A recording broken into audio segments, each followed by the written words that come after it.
Jake and I were together for 2 years. I thought we were solid. Sure, we had arguments now and then, but who doesn't? What hurt the most was how he kept putting me down, over little things. He hated that I worked at a small bookstore, said I lacked ambition, made passive-aggressive comments like, "Don't you want more from life?" Or, "You're so comfortable being average." He didn't say it all at once, just in slow, cutting doses over time. I used to laugh it off, but it got harder to ignore. I paid for more things than I should have. Meals, gas, small trips. He'd always promised to get me back later, but later never came, and I never pushed it. I didn't want to seem controlling. I kept my background hidden on purpose. He thought I was broke, and I let him think that. Then one day, out of the blue, he stopped replying to my texts. No argument, no warning, just silence. I found out a week later he'd started dating this flashy girl named Brielle, one of those Instagram influencer types who posted brand name everything and tagged luxury hotels she didn't even stay in. He posted a picture with her with the caption, "Some people level up, others stay behind." I couldn't believe it. He thought I was behind, thought he upgraded. What Jake didn't know, and never bothered to ask, was that my family owns one of the largest independent publishing companies in the country. I grew up in wealth, real wealth, the kind where your name is on buildings but no one talks about it at dinner. I'd chosen to work in a bookstore because I loved books. I wanted a normal life. But he never saw that. He never saw me. That week, I logged into the trust fund account I hadn't touched in years. I booked a trip. I called a stylist.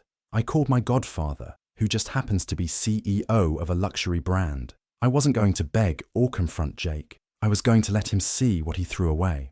Not out of spite, out of silence. Sometimes, revenge doesn't need to be loud. It just needs to be seen. Jake loved to make jokes at my expense. At first, they were playful, like teasing me for my ancient Toyota, or the way I shopped at thrift stores. "You've got that vintage," he'd say with a smirk. But over time, the teasing got sharper, more pointed. "You know, not everyone wants to live like a broke college student forever," he'd mutter, looking at my jeans. Or, "We could go somewhere nice for once if you ever picked up a real job." What he didn't realize was that I let him think that was my life. I never corrected him when he assumed I was barely scraping by. He thought I worked part-time by choice because I couldn't do better. Truth was, I didn't need a job at all. I worked because I liked being around people who loved books, not people who were chasing status. He never asked about my family. He once said it was weird that I never mentioned them, but then he'd switch back to talking about himself. If he had listened, really listened, he might have caught the hints, like when I paid cash for things without blinking, or when I told him I had no student debt. But he was too focused on what I wasn't giving him, status, flash, attention, to see what I was quietly offering: loyalty, simplicity, stability. He left me a few months after his influencer ex started messaging him again. Her name was Crystal, all lips, filters, and Louis Vuitton. She posted about her rich life constantly, even though I knew for a fact she was just borrowing half her stuff. Jake fell for it. Hook, line, and ego. When he left, he made one last jab. "You're sweet," he said, "but I need someone who wants more from life, not someone stuck in Goodwill clothes and a used car."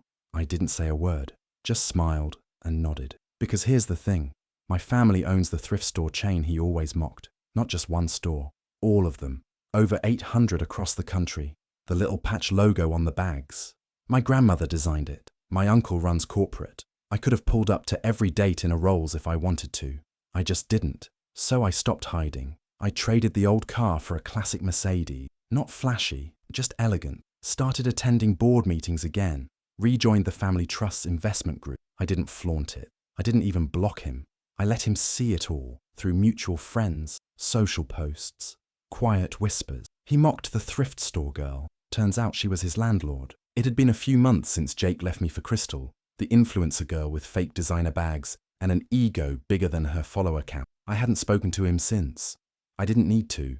Word travels fast in our town, especially when someone like me finally stops pretending to be average. One Friday night, my best friend Lily and I went to this upscale sushi spot downtown. It had just been remodeled, under new management. Quiet, classy, not the kind of place you expect drama, until they walked in. Jake and Crystal strutted in like they owned the place.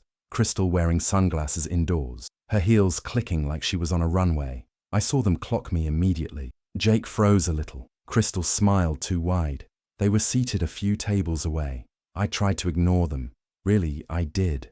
But of course Crystal couldn't help herself. Loud enough for half the restaurant to hear, she said, "Isn't that Jake's ex? The one who wore fake Chanel and smelled like used books?" Then she laughed, obnoxious and sharp. "Honestly, I don't blame you, babe. Everyone needs to upgrade sometime." People turned. Lily looked ready to throw her drink. I just smiled and picked up my phone.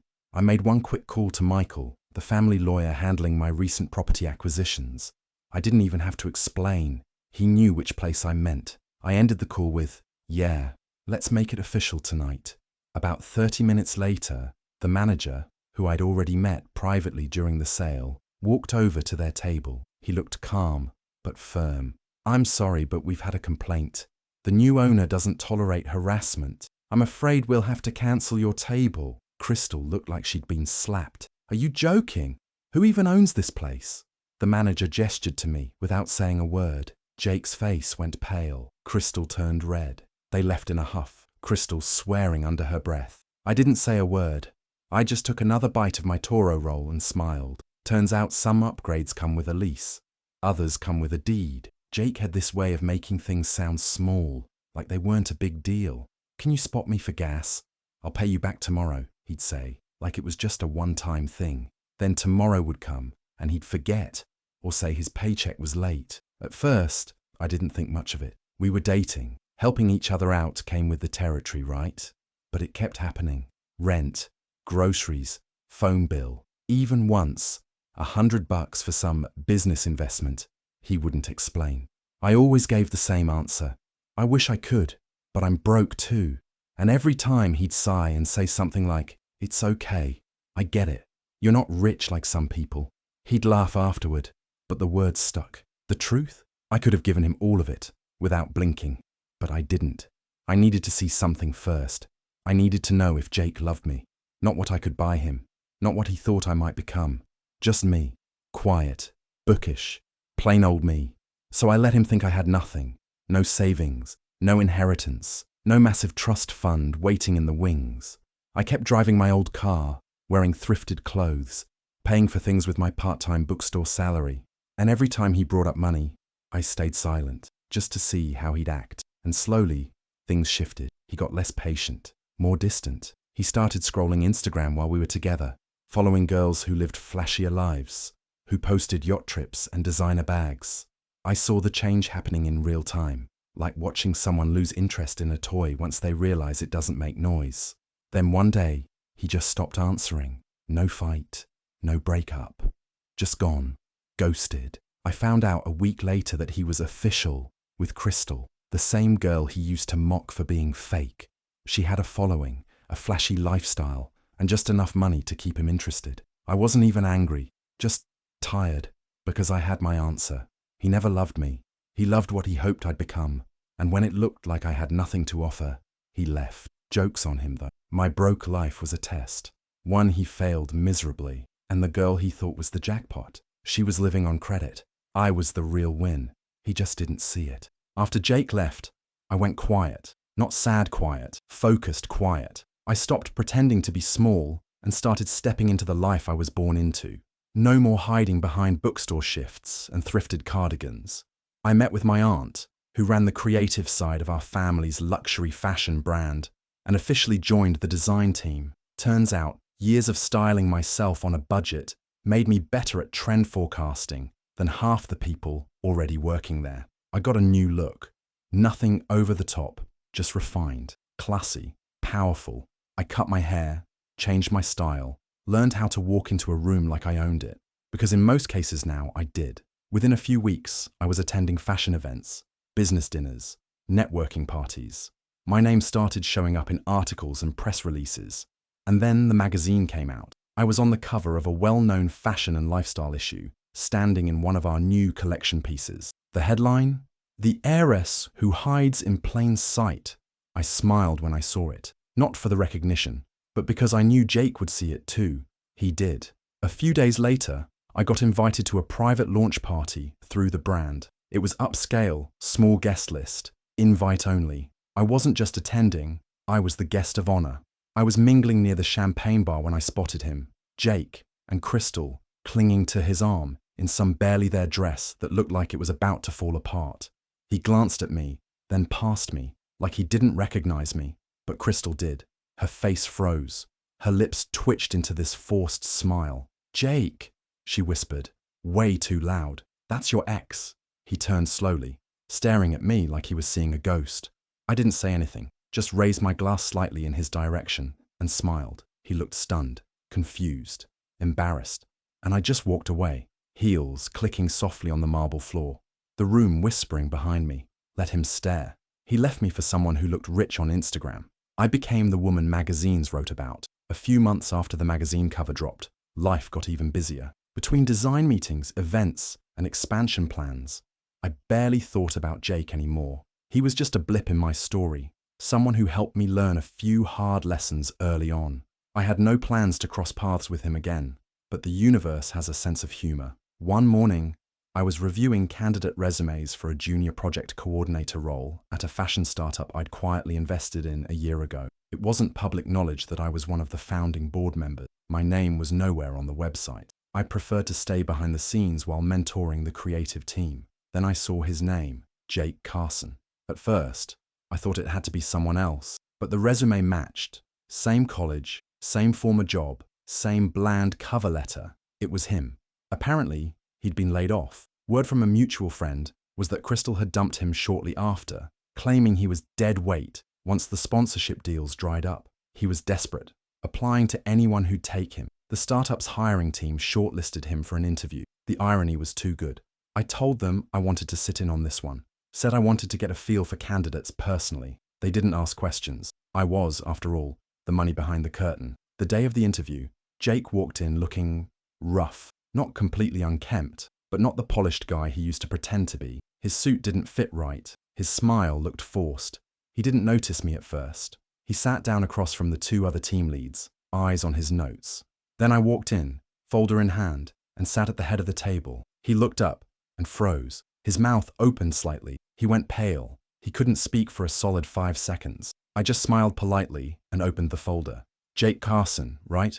I said calmly. "Nice to meet you. Let's begin." The other team leads had no idea what was happening. They just continued the interview while Jake stumbled through every question. His eyes kept darting to me, probably wondering if this was a prank, but I never said a single personal word, just nodded, took notes, and thanked him when it was over. He didn't get the job. I didn't need to reject him. His own panic did that for me. Sometimes the best revenge isn't loud. It's showing up in a room someone never thought you'd belong in and letting them realize too late that it's your room. A few weeks after that awkward interview, Jake sent me an email. The subject line just said, "Can we talk?" It was long, dramatic, full of phrases like, "I never stopped loving you." I was going through a tough time. And I see now that money isn't everything. He said he'd made a mistake, that Crystal had used him, and that he missed the real connection we had. He talked about our bookstore dates like they were something special to him, like he hadn't once called my life stuck. I knew what he really missed, not me. The idea of me now that he knew I was wealthy, connected, and doing better without him. Still, I replied and invited him to coffee. I chose a quiet little spot, upscale but cozy. He showed up 10 minutes early, looking hopeful and nervous all at once. "Wow," he said as I sat down. "You look incredible." His eyes scanned me like he couldn't believe it was the same person. I smiled politely. "Thanks, Jake. You said you wanted to talk." And he did. He talked non-stop for 20 minutes. About how he realized his mistakes, how he felt stupid, how he wanted a second chance. Just to be friends, he claimed. The whole time, I nodded, sipped my coffee, and said almost nothing. When he was finally done, I reached into my bag and pulled out a folder. Inside was a non-disclosure agreement, drawn up by my lawyer. He blinked. "What's this?" "A little something to protect my time," I said. "You sign it, or I release all those emails and texts you sent me, the ones where you lied, begged, and admitted everything. I have no interest in revenge, Jake. I just want peace."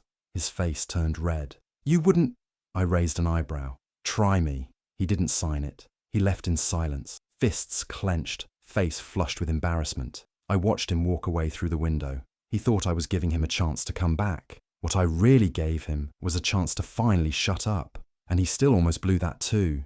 Crystal's rise was fast, but her fall was faster. When her follower count started dropping and brands stopped sponsoring her, she panicked. She tried to hold on to the luxury image, but you could tell something was off. No more new outfits, no more travel pics. Then she posted a vague breakup quote, and just like that, Jake was out. He must have known she was using him. Maybe he didn't care at the time. Maybe he thought he could ride her wave. But once the free stuff dried up, so did her interest in him. Word got around that she dumped him over text. I wasn't surprised. A week later, I got a message from Jake. Simple, no emojis, just, "Can we talk? Please." I ignored it. Then he showed up, at the same bookstore I used to work at, like nothing had changed. I was there visiting an old friend, just browsing, and suddenly there he was, standing in front of me, eyes wide. "Wow, you look amazing," he said, like it was still a compliment coming from him. I smiled, but said nothing. "I've been thinking a lot," he went on, "about us, about how I messed up. I didn't realize what I had.